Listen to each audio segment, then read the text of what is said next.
Hello and welcome to the Video Creator Show, where we talk the juicy details of how to succeed on YouTube. And what better way to do that than to talk directly to someone who has done it? Today I am speaking with Isaac of Pro Walk Tours. Pro Walk Tours is a channel that is redefining travel by giving you the best guided walking tours, drone tours, and scooter tours. Relax and enjoy a vacation right from the comfort of your own home. But before we talk with Isaac, as you probably know, the Video Creator Show is brought to you by VidChops.com, an editing service that helps take the burden of editing off your back. Check out VidChops.com to see how you can save yourself tons of time and energy while taking your YouTube channel to the next level.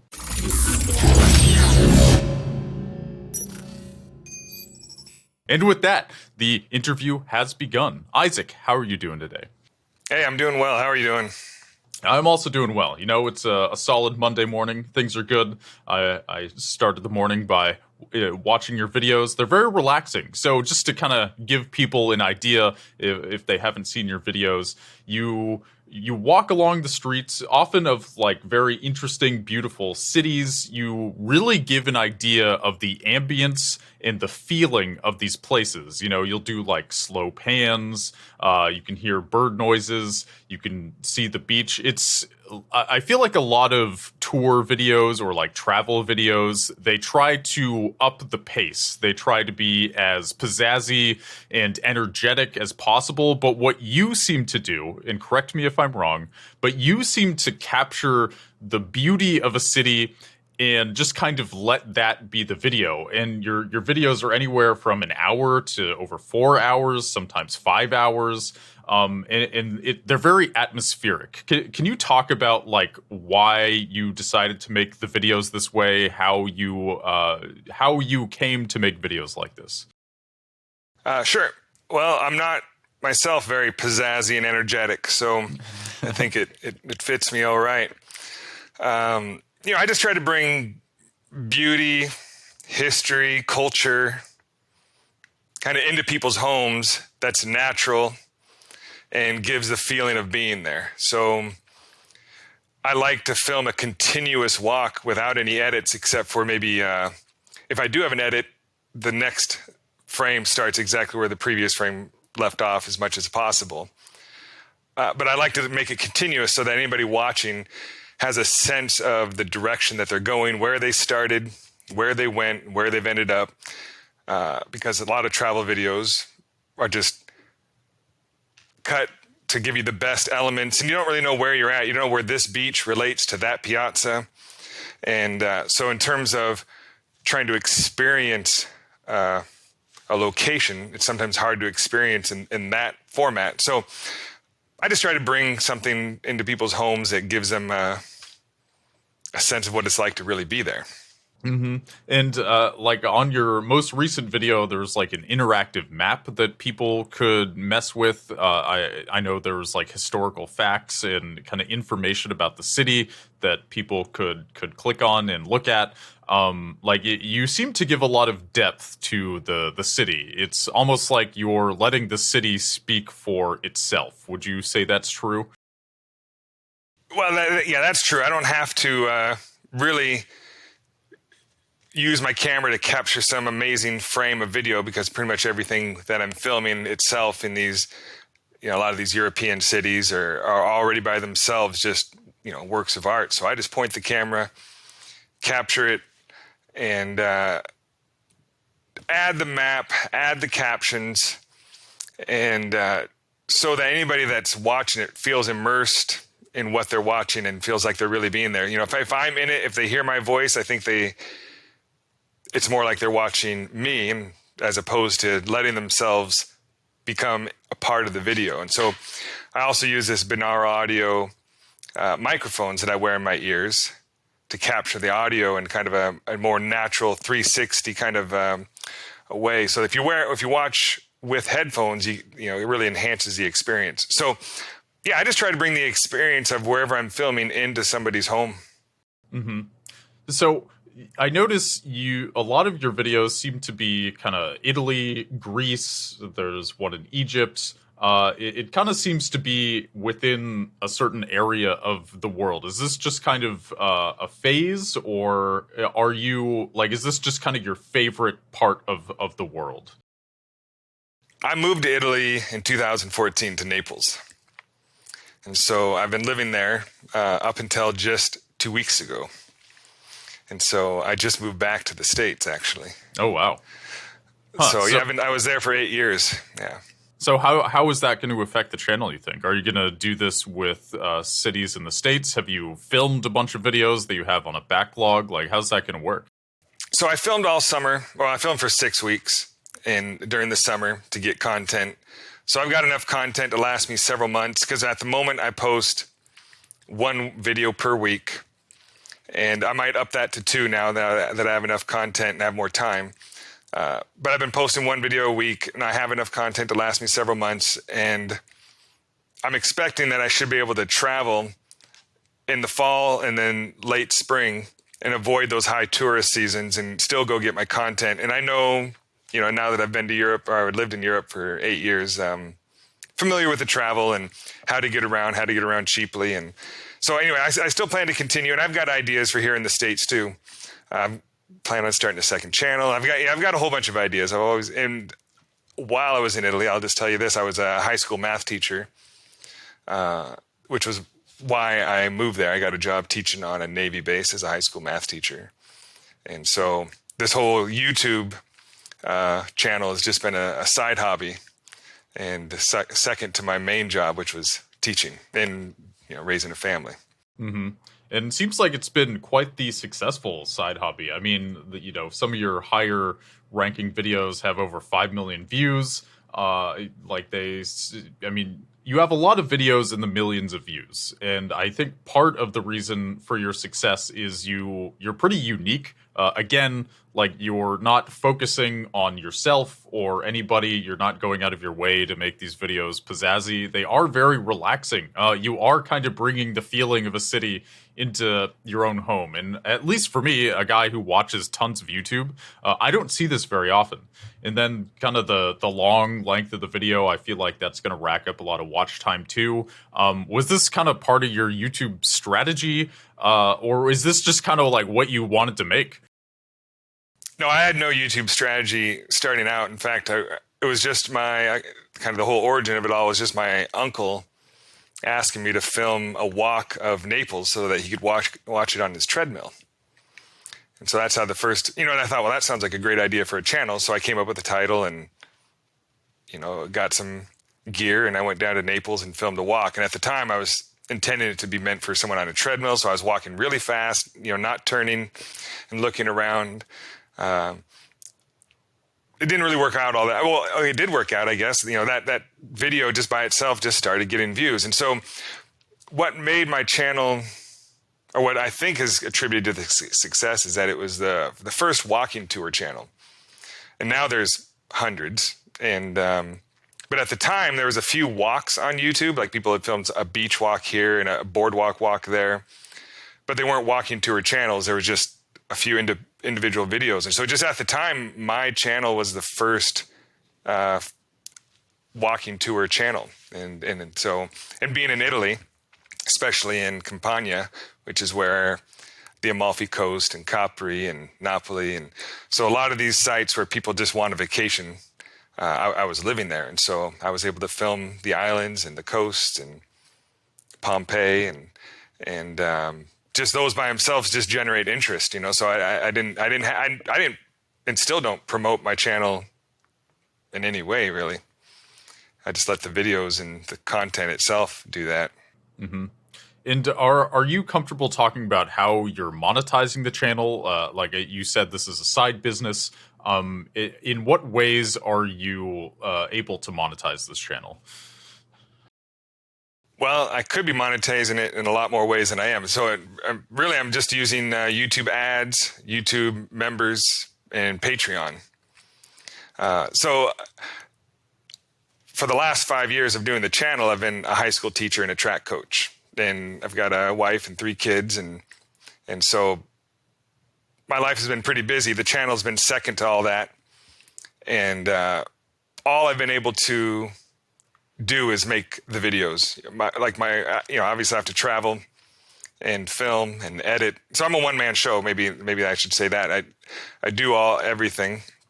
I have had help in the last year with another person helping me write the captions on about half the videos. And so she's been doing that. But that being said, I haven't had time to do any sponsorships. I don't even have a website. A lot of people ask if they can buy my videos. I haven't had the opportunity to do that because I've been so busy teaching. I had a channel for my math class. I was recording all my math lessons, posting those online. So I haven't had the opportunity or the time to really expand like I've wanted to. I have all these ideas, and people have asked me to do sponsorships, but I've just had to turn them down because I haven't had any time. I have had a few times where people have licensed my content for certain events, and a few times it's been used on TV or news, but just seconds here and seconds there, and a nursing home had asked to use my videos and I licensed that. So I've had a few license contracts, but they're just here and there, and I haven't seeked anything out. It's just been YouTube ads, memberships, and Patreon is really my main monetization right at the moment. And, I started a store, and I probably started that 3 years ago, put a few things on it, and I've never done anything with it since. And it's not that, and because I just haven't had time. Like, the videos take all my time.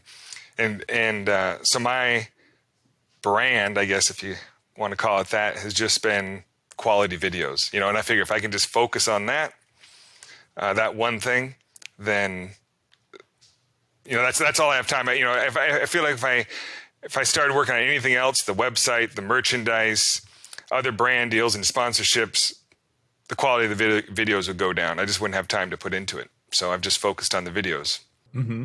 Yeah, fair enough. And clearly it's working for you. So is this mostly just for fun at this point? Like you said it was a hobby.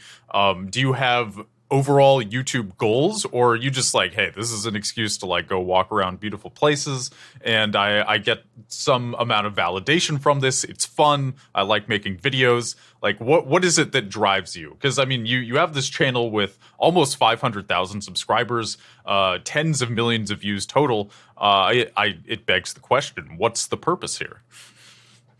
Part of it is I just enjoy it. I enjoy the planning aspect of it. Well, most of the locations I'd gone to with my family first. So we travel, we go swim at some beach or town, and then the next weekend I might go back and film it. So I always try to explore a place first. And I like it. I like traveling. I like going to new towns and exploring. And so just that aspect of it, I really enjoy. And then I go back and I film it, and I enjoy that part. And video editing, I've always enjoyed. And so, all aspects of it, I enjoy. And it has just been a hobby really up until this month, because I resigned from my teaching job to move back to the States. And that was not a YouTube business decision. That was a family decision so that my kids could be back closer with cousins and grandparents and family. So that was the reason for coming back. But now that I'm resigned from teaching, this year, I'm just going to be full-time YouTube. And so I will be able to dedicate more time to the website and seeking sponsorships and doing more brand deals and creating a second channel and exploring all these other ideas I've had but haven't had time to do. So it's been just for fun. Mm-hmm. And it, over the last maybe year and a half, it kind of became a second job because I was really dedicated to posting a video every Saturday. And, once you kind of set that goal, it's work. Right. Yeah, you got to show up consistently even if you don't feel like it. I feel like that is the threshold for, is this a job or is it a hobby? Yeah. Yeah, and so this summer, I traveled for 6 weeks. We moved, and then as soon as I got back, I just got back yesterday from a week vacation with my wife's family at Yellowstone. So I've had this kind of month and a half kind of break, which I've never had on my channel. And but that's fine. Already I just posted a video yesterday, and I think it's number 2 of the last 10 videos I've posted, so it's doing well. And my views have dropped a little bit. My watch time has dropped a little bit because the video before that I posted, I can see, July 3rd, and the one before that was June 25th. And so normally I don't have this kind of a break in my channel, but it just circumstances of traveling and moving, I had to. But now I can dedicate more time. I expect everything will rise up and go beyond what it was before. Right. So you've moved back to the States. You have all these ideas of how you want to work more on your YouTube channel, your website, kind of monetize things more, obviously in a cool, tasteful, effective way. Can you talk a little about your second channel that you're working on? Sure. So the second channel, well, right now, like you said, most of my videos are between 1 hour and 5 hours long. And the way people watch them, well, they watch it in a lot of different ways. Some people just leave it on as kind of like moving art on their wall. And so they just leave it on while they're in the house, and it just brings the atmosphere in. Some people watch a video, over 5 nights. They get their glass of wine and they watch the video. And so they watch the entire 5-hour video. But my average watch time is about 33 minutes. And so my second channel is simply going to be essentially shorter videes. Like I've got a Venice video I'm going to be posting up, and I'm not exactly sure how I'm going to do it because it's 7 hours long. I don't know if I want to do 2 3.5-hour videos or just post the whole 7-hour video. But the idea being, within that 7-hour video, there's tons of 10-minute sections that by themselves could be their own video. Of this piazza or this tower or this church or this market. And so that second channel, my plan is to just create one shorter clips that are just by themselves, their own video, a 10-minute section of Venice, not a 7-hour video. And then also, since my watch time is about 33 minutes, make kind of like a 30-minute version of some of these videos that people can just watch in one sitting. A 30-minute version of Venice instead of the 7-hour video. I have Rome and a lot of these places. I mean, these cities are so big that and I try to walk them all. Sometimes I walk, over 20 miles in my videos, and it's a lot. And so just try to gear it towards that average watch time and shorter videos. And nearly all my views are on TV. That's one thing that makes, I think, my channel, slightly unique, is nobody really watches them on their phone or on their laptop. It's a very small percentage. All my videos are on 4K TVs. So all my content's 4K. I make it for people to watch on TV. But on the second channel, I might have more vertical videos that are mobile friendly. Just try to gain more. And then also that would allow, I don't have a TikTok. I don't really do much on social media. I have an Instagram and I have a Facebook, and I like to connect with people there. But as far as posting, I'm just not a huge fan of Instagram and Facebook and posting and making all these posts. But like I said, everything I do right now it takes up all my time. So to create some post that's eye-catching is just basically more work than I have time for. But the second channel make more stuff that's social media, mobile friendly kind of content. Sure. And shorter. It seems like stuff you're still very interested in as well. I mean, you're literally using footage that you're putting in your main channel, but it's just shorter versions of it. I think it's a great idea. It seems like a really efficient way of going about it too. Like you're kind of taking not necessarily the best pieces, but some of the best pieces from these really long videos, and you're just putting them up on a totally separate channel. Do you have a name for that channel?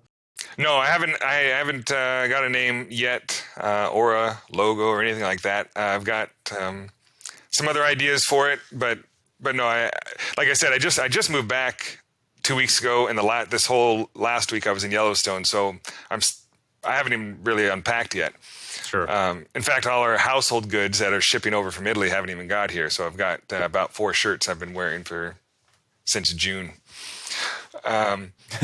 So The traveling life. we moved out of our house June 1st, and I basically up until, from June 1st to August 10th, I've been in a hotel. So the second channel, I don't have a name exactly, but one thing I plan on doing differently is, when I started my first channel, I had no brand concept, and since then I've realized there's these elements that you need to have to create a brand. And so when I start this second channel from scratch, I'm going to try to incorporate all those elements so that when the channel starts, it has, the catchphrase, it has the logo, it has the words and all those elements. In fact, one of the things that inspired me, and if you're to tell your listeners, I read a book called Primal Branding, and that was, well, it was inspirational in that, like I said, it tells you all the elements to incorporate that all the major brands have. And so when I start this channel, I'd like to have all of those elements there from the beginning. Whereas my channel now has always been just an experiment. I'm always trying new things. I don't use the same music. My intros change, my outros change. I've tried taking a 5-hour video and cutting up into 30-minute sections and to see how that works. And so my channel has been, like I said, it was the first walking tour channel. And I'll just, it sounds, I don't know how it sounds to say, but people have just copied me. It happens, man. It happens. I believe you. They just copy my intros. People have copied my captions. They basically make everything look just like mine. And there's a lot of other successful walking tour channels out there now for sure. But for this, like I said, for the second channel, I'll just try to incorporate those elements that make it a brand. Whereas this one has just been evolving and done well, but it's, it doesn't have all those elements, I don't think. Right. So like your main channel here, it's been just you making things and kind of experimenting and figuring out what works. And then the second channel, you have the opportunity to do it all right from the beginning. And that sounds like a blast. Yeah, and I can even use my old content because, I've got some of these older walks that I didn't edit right. The color was off.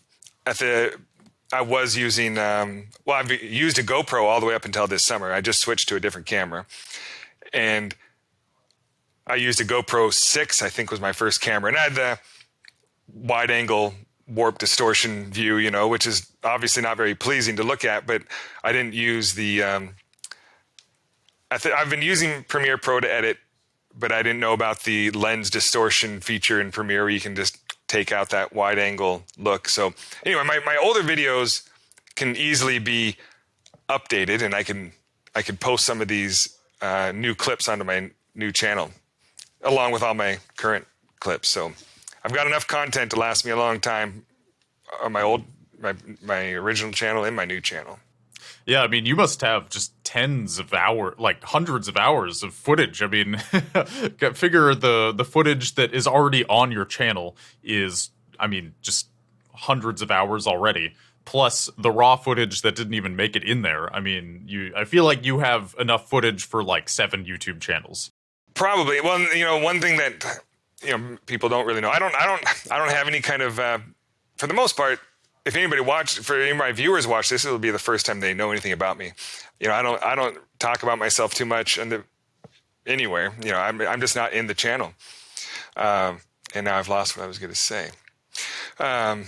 We're talking about having tons and tons of footage, like enough for 7 YouTube channels. Almost every one of my walks I've done 2 or 3 times.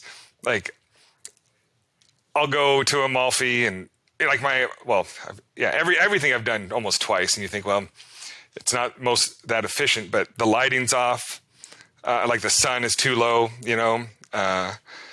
or something was wrong with the audio, or I just didn't like the route. I realized, I should have walked up the hill instead of down the hill after watching it, so I go back and do it again. And living there in Italy, like right in Naples, I could be at the Amalfi Coast in an hour. And I could be in Capri in an hour and a half. And I could go to all these places. I could be in Rome in 45 minutes. And so a lot of these, and I'll say this, my brand, or at least my focus has always just been quality. Like what's my channel's brand has been just the quality of the videos. And it's evolved, it hasn't always been great, but I've always just tried to put a lot of time and effort into creating the quality content. And, so if the video didn't look smooth, in fact, I'm all pretty disappointed. I filmed a video of Bologna in Italy this summer, and it was the only, after I used my GoPro for it. And, but my gimbal, I don't know what was going on, if it wasn't balanced, which it's just a GoPro gimbal. But somehow there's all this shaky footage. Oh, no. On my I did it 2 days. And so on my second day, I went into all these churches that were closed on the first day. But all that second day footage is shaky. And so. Can you just use the warp stabilizer in Premiere? No, I don't use. I've tried it. I did just try that. But anytime, and the warp stabilizer obviously works if you're walking straight ahead. But as soon as you look up, which I turn my camera. Anytime you turn the camera, you get that wavy motion to it that is disorienting, and I just won't put that on my channel. If there's anything that's just kind of subpar, I just can't. I won't do it. So I end up going back and rewalking almost all my videos because there's always something in it that I didn't like. And but that being said, not only do I have all this content of the videos I've got, tons more of the walks I didn't post, like you said. It took me 4 tries to get my Amalfi bike ride video right. Wow. I did it. Huh. I did it on a scooter. Didn't work out. I did it on a scooter again. I didn't like it. Finally, the third time I did it on a scooter, it was okay. And I just kept going out there renting the scooter, and I did it, and it just. You'd think I should try to get it right the first time, but it's difficult to sometimes. Like my videos are. I don't have time to stop necessarily. Like I'm trying to maintain that continuous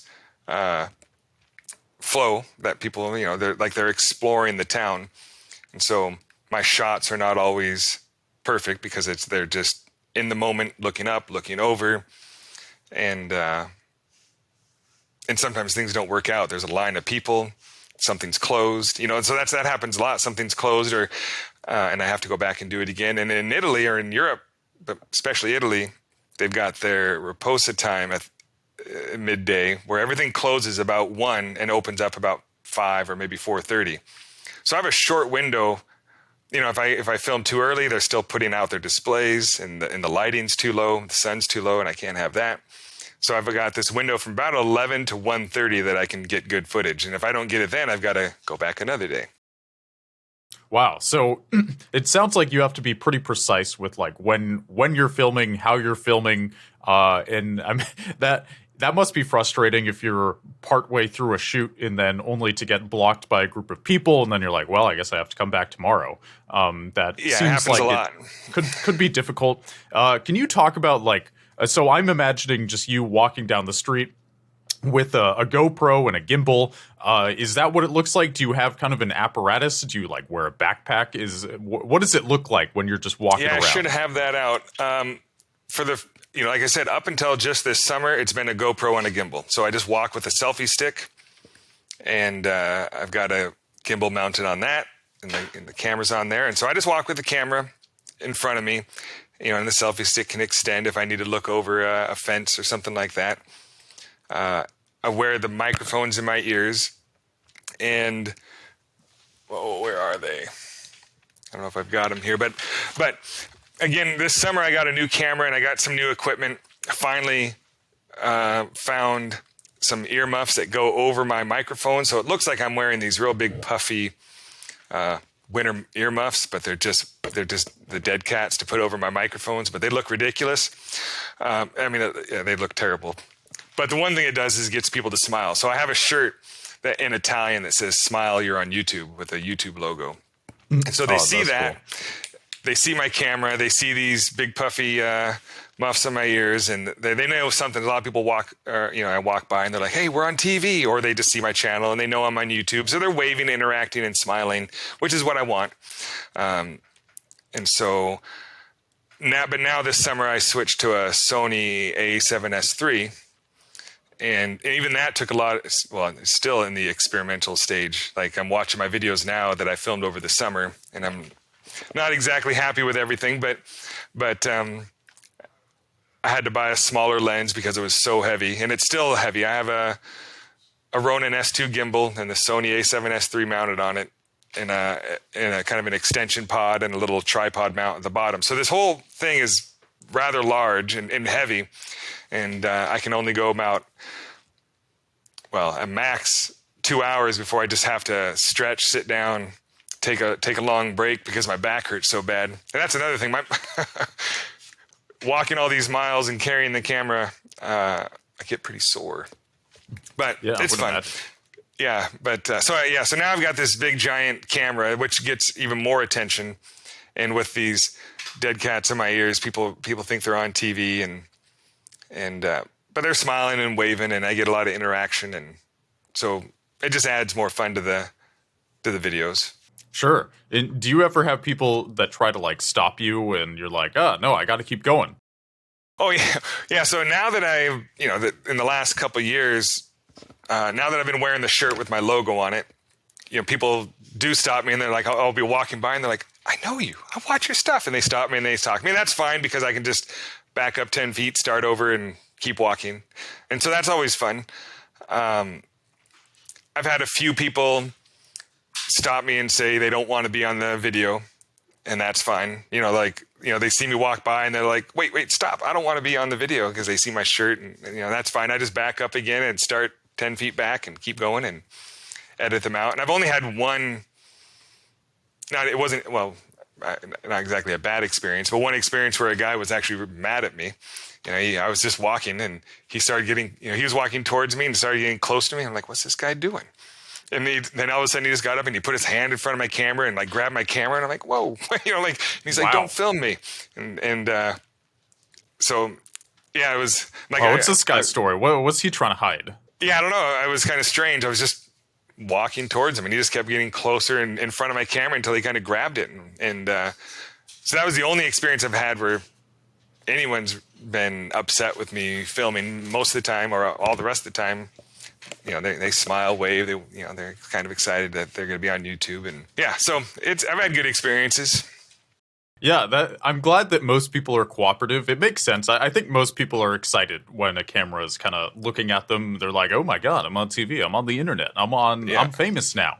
It makes more sense to me, and I do feel like it adds another dimension to your videos when I see people that are like waving and looking happy, and it kind of adds to the positive atmosphere, the vacation feeling, the carefreeness of the city tour. I like it. I think it seems like you've really worked out all the details here, which makes sense. It's been 5 years since you started your channel. Yeah, 5 years. Yeah. Mm-hmm. So what does the before and after look like? This is something I always like to ask. So before you started your channel, you had a life. Now after your channel, you obviously have a slightly different life. Well, before I had, I posted my first video on YouTube in 2007. It was a video of my truck, and then I posted a video of me teaching, because I started teaching in 2007. So I started putting out some teaching videos. And so right away, I was already posting content on YouTube. But at the time, and up until this channel, had no concept of creating a channel that was about anything or for any other purpose of just posting some videos, either for family or for my students. And so, up until I started the channel, I was a teacher and track coach. My GoPro and stuff was just camera gadgets that I like to have and take some video of the family. And then when we moved to Italy, I created a channel that was just for our family videos that my family could watch back home of our just little trips everywhere. And so that I was just making videos for fun. And then this channel started, and then it just, like I said, it kind of evolved from, and it's always been fun, but just something fun to do, to a second job. And now that and during that time, my main focus was always teaching. And I love teaching. And like I said, I didn't resign for any other reason other than just to move back to the States and for my kids to be closer to family. But now that I have this opportunity to take a pause in that career and focus on this one. I figured I should take it and see where this goes. And so now I see myself not as a teacher. I see myself as a YouTuber and, businessman. I'm trying to learn that side of business so now I do want to make money. I don't want to gain more subscribers, build the channel, build the brand, reach more people. And I mean, it's not about the money, but now I'm treating it as a job is, I guess, my focus. What I'm trying to say is now it's become a job. And so it's what I'm thinking about, what I'm trying to improve, what I'm trying to build.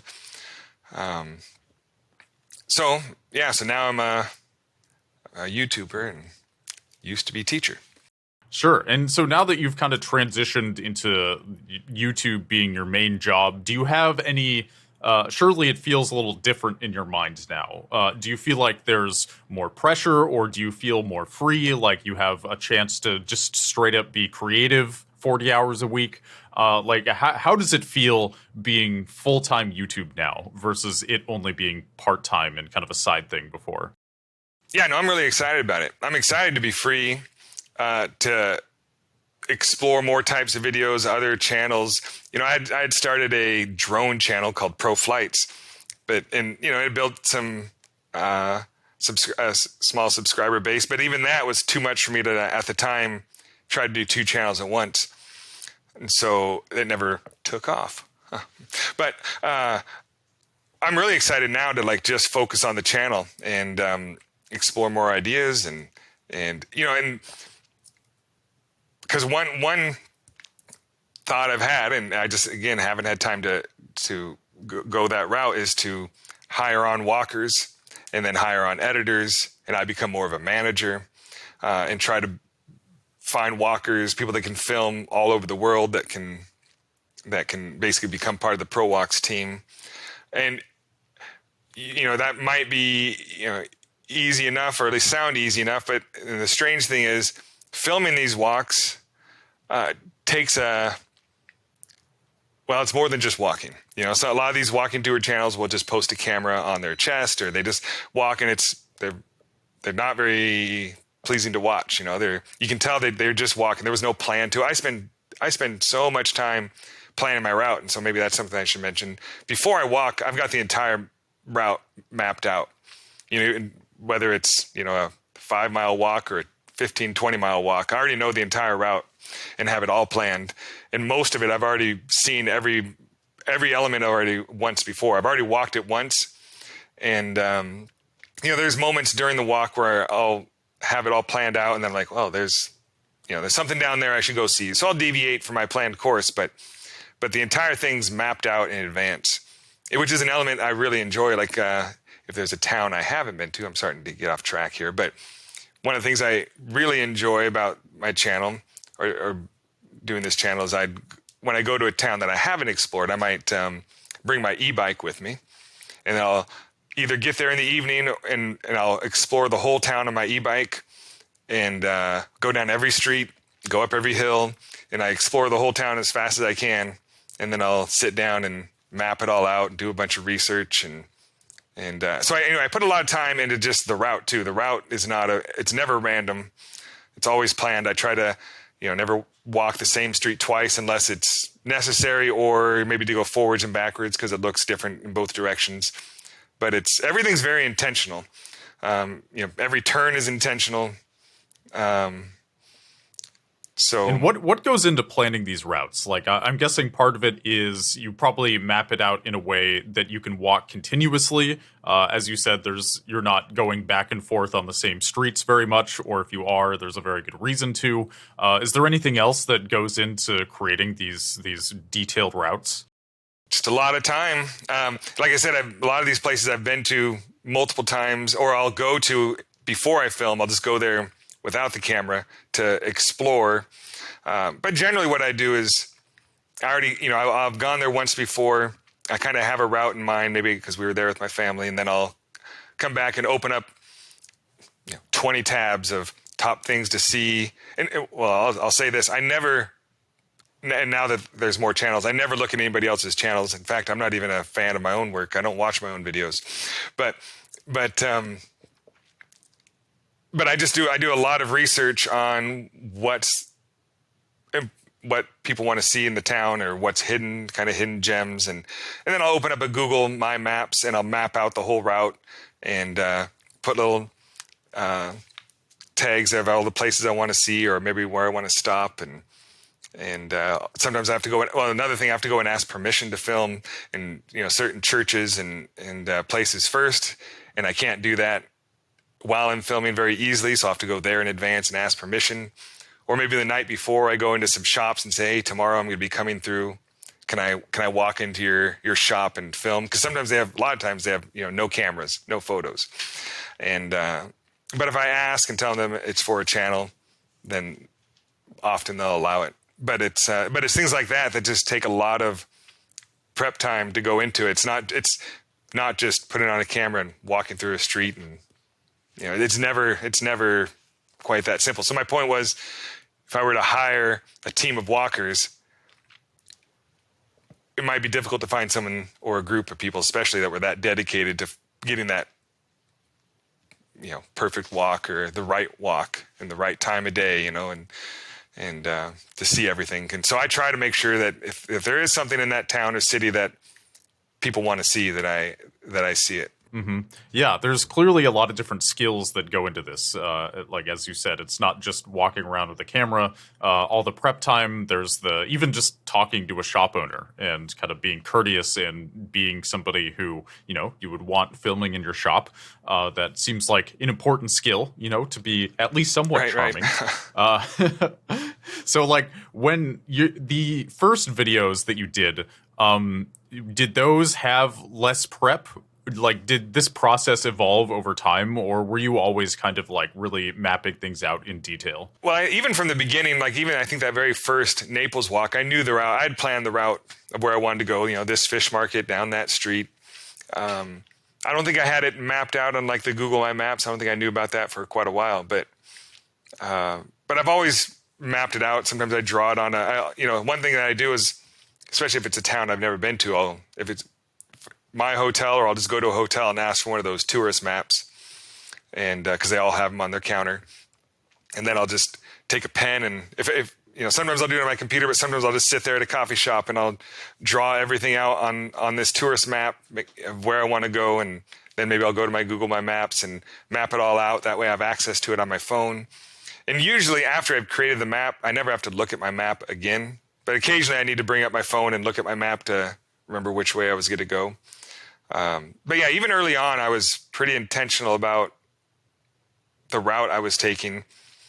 And, even maybe the math mind helps out sometimes, because, there's all these routes, it's like, if I want to get through this church without walking forwards and backwards, I've got to walk down this aisle, up this aisle, down, it's like, I got to plan the route. It's like I forget the name of that bridge. Math problem where they have to like go through all the bridges. I should know because I talk about it all the time in my class. But anyway, there's an element too that I'm always kind of working things out in my head, the route I've got to take, and make sure that if I'm going to walk through this fish market and I want to see everything, I'm going to have to go over here. I'm going to have to turn around, walk through this way, And so anyway, there's a lot of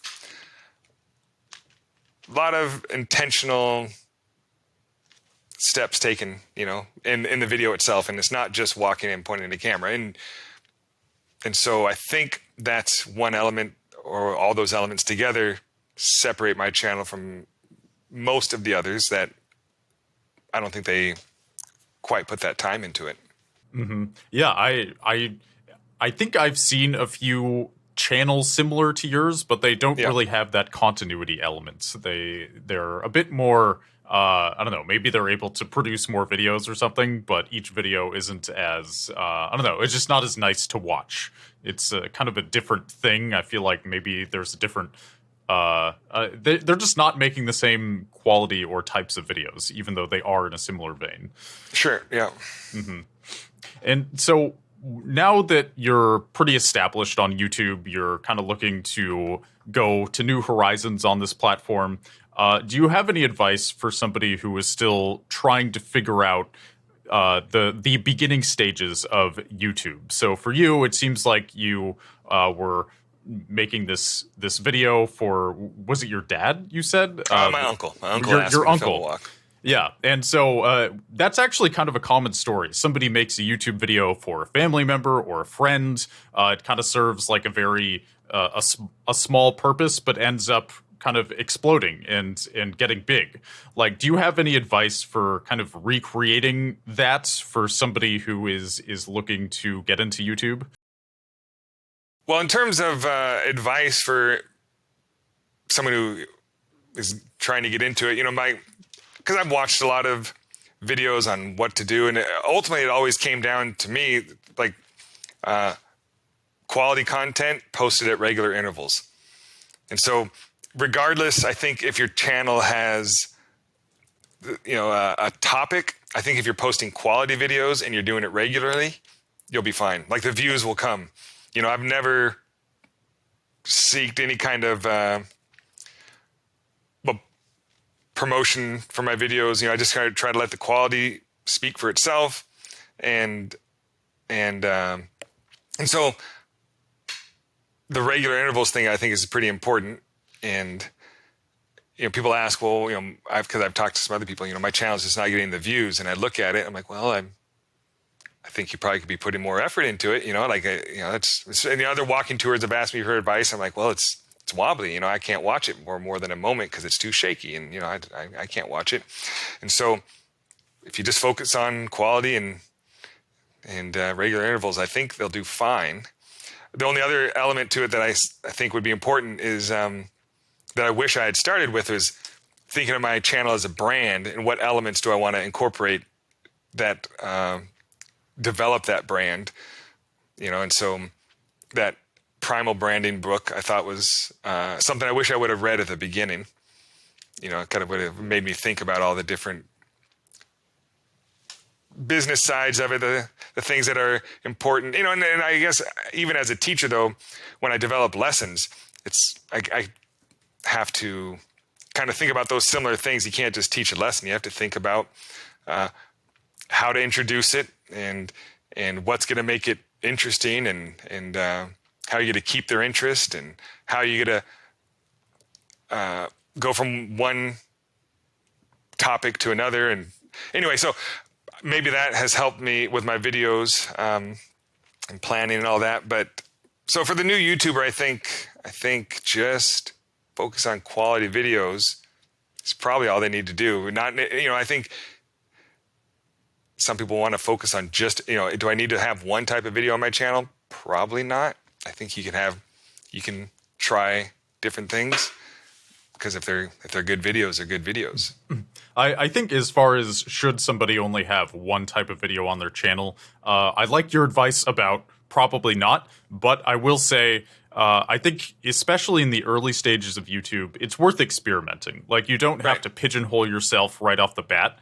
If you're kind of not sure about your identity yet, like how you want to present yourself online, make a bunch of videos, and you might find that one of these videos starts getting more traction. And then you can respond to that and start making more of those videos. And it kind of depends how you set things up. I'd say the more centered around your personality things are, the easier it is to do new things and still have people watch it. However, if you find something that is getting views and you're not featured in the video, I mean, your videos are a perfect example, then you can still hit that. It just, you might have to do something very similar to that style because you don't have this kind of foundation of personality. Like if a famous YouTuber like Markiplier decides to make a movie that has nothing to do with video games being kind of the thing that made him popular, he can still sell movie tickets because he is Markiplier. But if you are kind of a faceless channel, you, I think, are a bit more tied to the type of video that you make, because people, they don't really have you to tie it all together. It's just a type of video that they watch. Yeah, but that also gives you more freedom at that time to, like you said, experiment and try new things, and just, maybe, like once you have discovered that type of video or format that works for you, then just focus on that. But I think, I suppose it can be both. I don't know how far you can get on a channel and just having different types of videos. But like you said, at the beginning, I think you can explore. And I think as long as you do have quality, it'll be okay.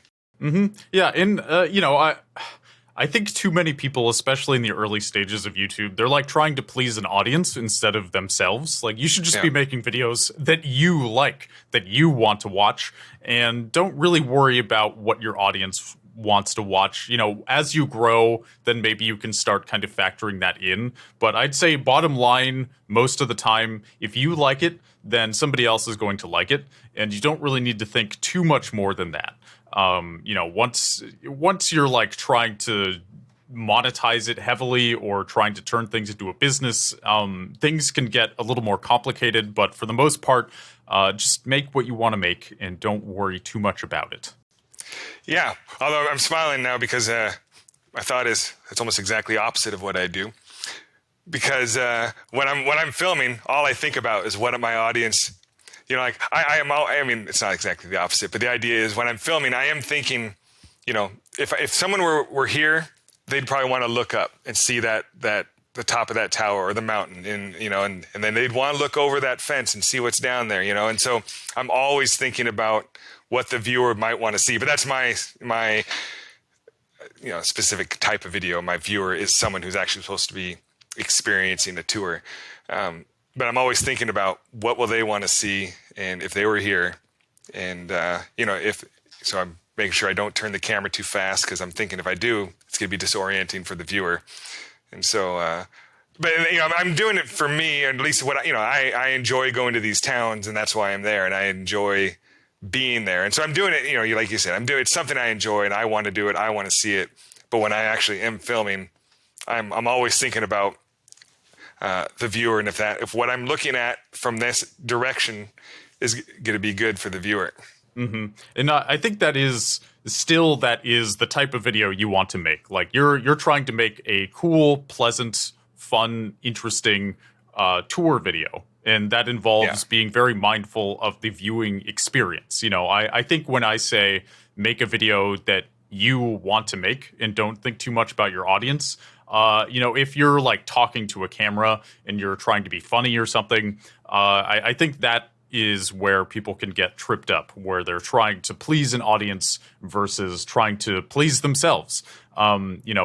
Sometimes pleasing the audience is a part of making the best video that you can make. And I think your channel is kind of a perfect example of that, where you're very mindful of don't turn the camera too quickly. Like, oh, this tower's really interesting. I want to make sure people can see that. They're going to like that. It's all of these things you have to feel it out for yourself and kind of figure out your own process for yourself. And that's the fun of YouTube, right? Is just kind of getting out there, getting your hands dirty, and figuring out how you want to do things, and what makes the best video. What does it take to make a video that you yourself are proud of? Right. Even though I know you said you don't watch your own videos, but in a way, you do watch them because you edit them. Well, that's so it's like, I've why go through and watch them so many again? Times. Yeah, exactly. And you already did the walk at least once or twice or three times. I mean, why go back through and watch it? But you know what it is, and you know that you're proud of it, and that it's a good video. And I think that's the important thing. Yeah, and actually, I'll just say this, because I actually have to put on my videos as background noise. Sometimes when I'm when I was doing schoolwork, I just have something on, and I put it on the background. At first I was doing it to see, how this might work for my viewers. I'm like, does it kind of translate well to background noise? And I was like, oh yeah, it does. But so I haven't really sat down and watched a video from beginning to end, but I have put it on just as background noise, and and that works for me. Mm-hmm. Yeah, and I'm definitely going to be putting these on when I work as well. That seems kind of perfect. I have 3 monitors, so I feel like just having one monitor with like a nice, beautiful image, the binaural sounds, that seems like it would be a good use of these videos for sure. Yeah, the idea of kind of, because everyone, a lot of people have their TV mounted on their wall now, so it's almost, for a lot of people, it's like their centerpiece, and putting on one of these videos is almost kind of like like moving art. It's like a painting that just is always changing. And so you can have this beautiful art right in your living room as you're, doing your laundry or something, or just being there, even if you had a party going on, just something that's there, that's scenic, that's changing, is something new, and I think people enjoy it. Totally. Well, Isaac, we are about an hour in, so this is the part where I tell you, why don't you tell people where they can find you, pitch your Patreon, website, merch, your YouTube channel, whatever it is. Where can people find you? What should people check out? Well, like I said, my focus is on the channel itself right now, and so what I'd like is people just go to prowalktours.com, which will direct them right to my YouTube channel, Pro Walk Tours, and subscribe, watch a video and share it. The sharing part is really important, and that interaction. So if they can just go to that channel and watch a video and subscribe, that's all I'm really looking for right now. I do have YouTube memberships, and if you want to join, you can see some behind the scenes videos. You can see some other videos that I don't post on to the other viewers. And then I have some, as a member of Patreon, you get access to some of my drone videos and drone photos that I take while I'm out that you don't see in the videos. And so, but really, just check out the channel and leave a comment and, share it, and I'll be happy. There you go, everybody. Check him out. He is Isaac. His channel is Pro Walk Tours. Definitely don't miss it. It's cool. It's relaxing. It's interesting. You really do get a feel for what these cities are like. He puts a lot of detail into it, and you will not be disappointed. And whoever you are, make sure to like, follow, subscribe so that you do not miss a single episode of The Video Creator Show, which is, of course, brought to you by VidChops.com. Thanks so much, Isaac. I really enjoyed talking to you today. Likewise. Thank you.